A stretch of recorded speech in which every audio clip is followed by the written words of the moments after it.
Bom dia a todos. Agradeço os organizadores por essa oportunidade, por me dar também a oportunidade de estar com o Dr. Reinhold Stefanes, que eu trabalhei no Ministério de forma muito produtiva naquele tempo, não é? E um pouco que eu vou apresentar aqui foram temas que a gente começou a desbravar lá naquela época, né, na Embrapa. Sabe que a Embrapa tem chefe, né, que nem índio, assim, então o Centro de Pesquisa da Embrapa tem chefe. Então, eu sou chefe da Embrapa Territorial, que fica em Campinas, que é esse prédio que vocês estão vendo aí, e que se dedica, não estuda boi, não estuda árvore, não estuda floresta, não estuda semente, nem máquina, a gente estuda o território, o uso e ocupação das terras no Brasil, logística. Já teve um colega meu que apresentou ontem na parte da macrologística. Eu vou percorrer um pouco em cima do mote desse painel, essa dimensão dentro da agricultura brasileira. Falar de agricultura brasileira, se alguém disser para os senhores que ele está a par da agricultura brasileira, é que a pessoa terminou de estudar ontem à noite, né? Tarde da noite, né? Porque se for a semana passada, já está desatualizado.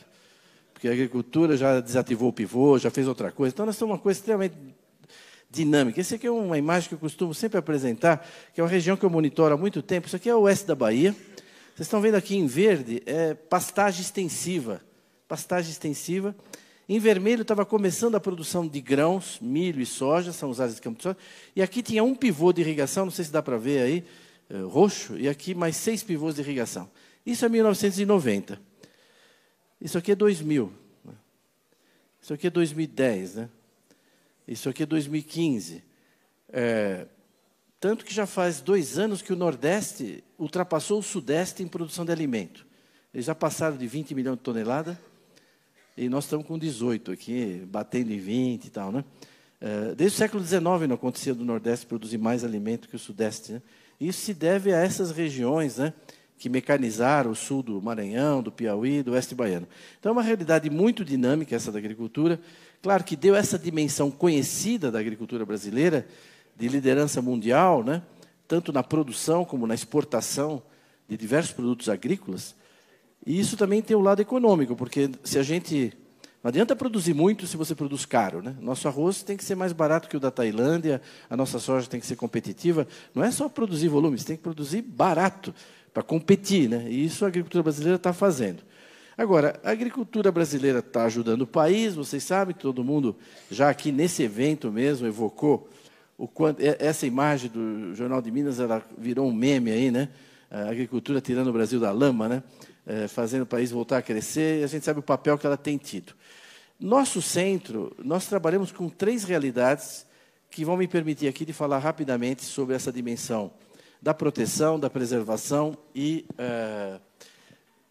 da produção. É a questão da atribuição de terra. Deixa eu desligar aqui o meu celular, que eu esqueci de desligar, né? E pronto. Atribuição de terra, ocupação de terra e uso das terras. Agora mesmo estava tendo um debate que tocou em vários aspectos disso. São dimensões parecidas, mas elas não são confundíveis, né? Os agrônomos insistem muito nelas, com razão. Uma coisa é a atribuição de terra, outra coisa é a ocupação, outra coisa é o uso. Eu vou, então, percorrer rapidamente aqui, talvez 5 minutos com cada uma, para a gente dar uma ideia da situação nacional, e é produto dos trabalhos das equipes lá da Embrapa Territorial. A atribuição de terra é o seguinte: o Estado brasileiro atribui terra. Você tem uma fazenda produtiva, tudo, mas ele pode decidir que vai para a reforma agrária. Acabou, vai. Ele faz um decreto e acabou. Você pode reclamar, a TDA, o valor, está desapropriado. E se quiser ampliar um parque nacional, ele amplia. Então, o Brasil, que era grande, ficou pequeno, né? Porque tem muita terra atribuída no Brasil. Em primeiro lugar, nós temos atualmente 1.871 unidades de conservação no Brasil. Se você perguntar qual é a unidade essa, aquela, lá na Embrapa a gente tem o banco de dados de cada uma, quando foi criada, etc. Isso é no sentido da ONU, né? O lato sensu de unidade de conservação, incluindo APAs, né? Áreas indígenas, terras indígenas, tem exatamente 600 redondinhas agora, 14% do Brasil, a mesma coisa. Você perguntar lá na Embrapa, o que é essa área indígena aqui, nós vamos dizer qual é a etnia, se está homologada, se não está. Então, a gente mantém esse banco de dados. Quando você junta a área de unidade de conservação com índio, dá o que a ONU chama de áreas protegidas.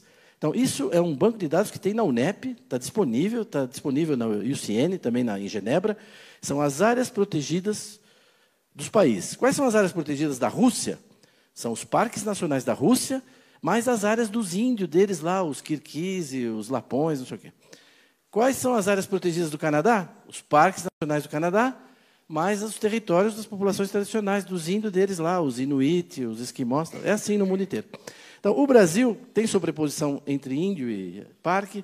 No total, 30% do Brasil é área protegida, cadastrada, mapeada, definida, pronto, consagrada. Isso está fora da produção, né? O Brasil já começa a ficar do tamanho da Argentina quando você tira isso. É muito, é pouco? Não sei. Só tem no mundo 10 países que têm mais de 2 milhões de quilômetros. Não tem muito país grande no mundo. O Brasil é um deles, mas só tem 10 com mais de 2 milhões de quilômetros. Então, quanto que esses países protegem? Eu baixei os dados lá desses países. Eles protegem 10% do seu território. Nós protegemos 30%. Eu não sei se é muito, se é pouco, 30%, mas é o campeão em termos absolutos e em termos relativos. Não sei se é muito, mas apanhar dizendo que o Brasil não protege suas florestas, ser acusado de não proteger a sua vegetação nativa, é um absurdo, porque é um país que protege 3 vezes mais do que os outros países. E o que os Estados Unidos, a Rússia, o Canadá, o que eles protegem? Eles protegem o deserto de Sonora, o deserto de Mojave, o deserto da Mongólia, o deserto da Austrália, pode ver aqui nas imagens. Nós temos Shapefire. Por exemplo, olha aqui a Argélia. Ela protege 7,5% do seu território. É o deserto do Teneré, o pior local. Eu fiz meu doutorado no Níger, é uma região que eu conheço. O deserto do Teneré é o pior local do Saara. Você, para ir lá, você tem que ter 5, 6 Land Rover, senão não é autorizado a entrar lá. Essa é a área protegida da Argélia. Então, tá bom você falar, a Argélia protege? Protege, está lá, 7,5% do território. O que ela protege? Bom, o Teneré, né? Então, o Brasil protege áreas que têm potencial. Uma vez eu estava lá no Vale da Morte, eu perguntei para o americano lá, e aqui tem problema de invasão de parque? Porque no Brasil tem, porque tem madeira, tem minério, tem garimpo. É difícil manter a área. Ele falou, não, aqui também temos um problema no Vale da Morte. Eu falei, nossa, tá vendo? Eu já estava falando besteira, dizendo que eles não têm problema, né? Vocês têm problema de invasão? Ele falou, tem. Eu falei, quem que invade aqui? Não, os motocross, vêm fazer cross aqui sem autorização. Eu falei, tá bom. Eu falei, para nós lá no Brasil, já estou trocando. A área protegida do Brasil equivale a 15 países da União Europeia. Esse é o tamanho da área protegida do Brasil e é um mapa que a gente tem que mostrar para os europeus, né? Não é? Que normalmente eles planejam o que não executam e depois avaliam o que não fizeram, né? É o que eles fazem com o Brasil o tempo todo, né? As ONGs, um monte de gente. A União Europeia, né? O ministro Reynolds sabe o quanto a gente enfrentou essa pedreira. Então, isso é o que a gente protege no Brasil, certo? Essa é a área protegida do Brasil. Por que a gente protege tanto? Por um monte de razões, mas também por razões como essa. Esse movimento, que talvez tem gente aqui que conhece, se não, vale a pena entrar na internet e procurar Farm Here, Forest There. Esse aqui é um documento de 80 páginas. O que eles dizem nesse documento? Eles dizem o seguinte, nos próximos 20, 30 anos, vai ter um mercado adicional de alimentos no mundo, adicional, de 40 bilhões de dólares. É os Estados Unidos que tem que ficar com esse mercado. Os agricultores dos Estados Unidos. O único país que pode pegar grande parte desse mercado da gente é o Brasil.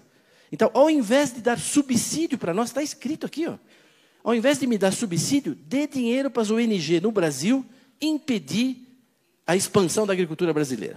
Isso está dito lá, né? Então, bom, não é teoria da conspiração. Não é teoria da conspiração. Não, pega lá, entra no site. É financiada pela União dos Produtores de Milho dos Estados Unidos. Isso aqui é um pôster que saiu agora, né? Want to protect farm and ranch here? Protect forest there, né? Agora, eu acho que o americano está certo, sabe? Vocês bateram pão para elogiar eles, né? Eles estão protegendo a agricultura deles. Eles estão no papel deles. Agora, tem gente aqui que está trabalhando também para isso, né? Aí já é um problema mais delicado, né? Enfim, além disso, o Estado atribui terra para a reforma agrária. Nós temos hoje no Brasil quase 9.500 assentamentos que detêm uma área de 88 milhões e meio de hectares. Quer dizer, é 1,5 vezes a área da produção de grãos do Brasil. Esses 240 milhões de toneladas, a gente produz numa área que é muito menor que essa. 10% do Brasil está na mão do INCRA e institutos correlatos em alguns estados, né? Quer dizer, é um Terrabras, né? Tem a Eletrobras, tem a Avibras, tem o Terrabras, o INCRA, o maior latifúndio do país, né? 10% do país. Se você tirar aqueles 30% que não pode usar, na realidade o INCRA tem quase 20% do Brasil, está na mão do INCRA. Será que falta terra para a reforma agrária? Pode ser que falte ainda em algum lugar, mas nós já demos bastante terra, hein? Vocês não acham? 20% do Brasil, não está de bom tamanho? Os grãos, nós estamos com... Isso é 1,5 vezes, quase a área de grãos. E nós atribuímos terra para quilombo. Eu lembro na Constituinte que eles diziam que era de 8 a 12. Um quilombo em Trombetas, outro não sei onde. Bom, é 296 já, né? Quase 3 milhões de hectares. Então, o Brasil, nos últimos 15 anos, ficou desse jeito aí, está vendo? Tudo isso é área legalmente atribuída pelo Estado. Tente construir uma ferrovia.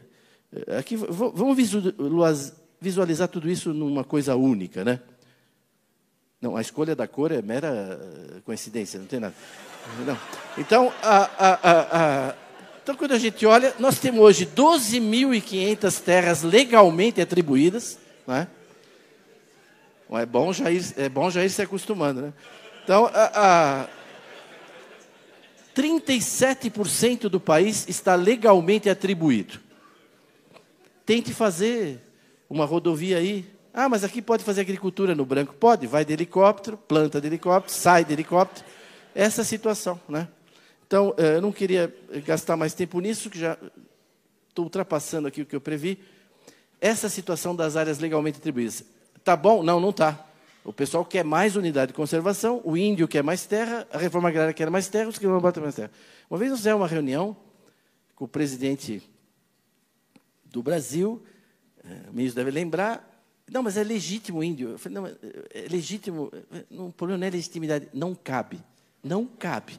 Eles estão querendo 6 milhões de quilômetros a mais. Eu dei uma sugestão até lá, talvez o ministro lembre. Falei, olha, presidente, o senhor anexa o Uruguai, a Argentina e a Bolívia.